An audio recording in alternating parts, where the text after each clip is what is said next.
Dishonest shopkeeper से, जो कि हमेशा आता है कि एक बेईमान दुकानदार 870 ग्राम सामान देता है 1000 ग्राम की बजाय, तो बताओ उसका प्रॉफिट परसेंटेज क्या होगा।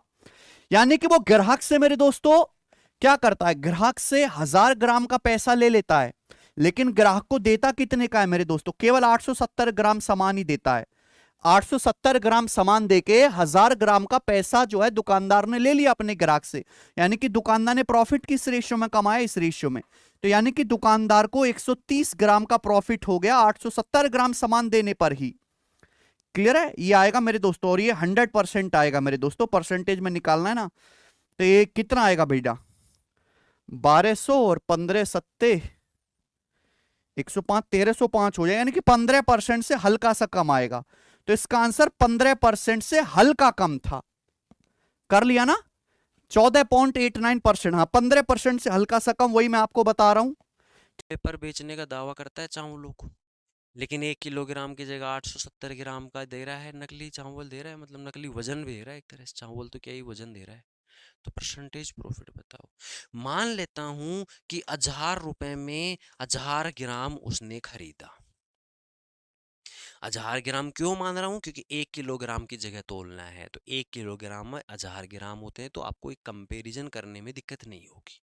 इसलिए मान लेता हूं कि 1000 रुपए में 1000 ग्राम उसने खरीदे। 1000 रुपए में 1000 ग्राम खरीदे। अब वो पंसारी कहता है कि देख भाई, मैं जितने में खरीद के लाया हूं ना, उतने में मैं तुझे बेच दूंगा। जितने में मैं खरीद के लाया हूं उतने में मैं बेच दूंगा, क्योंकि वो कह रहा है कि लागत मूल्य पर बेचने का दावा करता है। तो 1000 में खरीदा, तो उसको 1000 में ही बेचना चाहिए फिर तो। भैया अगर अपनी बात पे रहना चाहता है ये, तो उसको 1000 में ही बेचना चाहिए।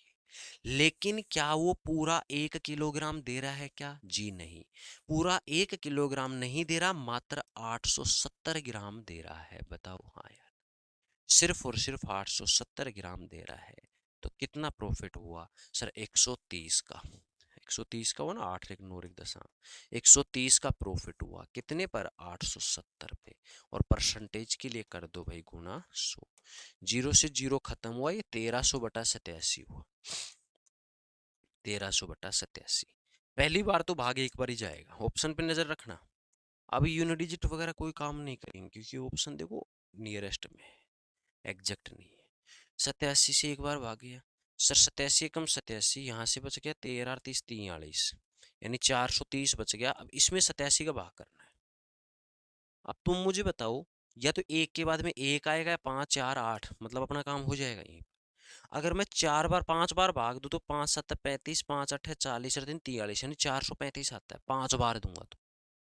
और ये 430 है, मतलब 5 बार भाग नहीं जाएगा, तो भाग जाएगा 4 बार। भाई 5 बार दूंगा तो 435 आ रहा है, लेकिन ये तो 430 ही है ना, ज्यादा चला गया, तो 5 बार नहीं जाएगा। तो फिर 5 बार नहीं जाएगा तो कितनी बार जाएगा? 4 बार।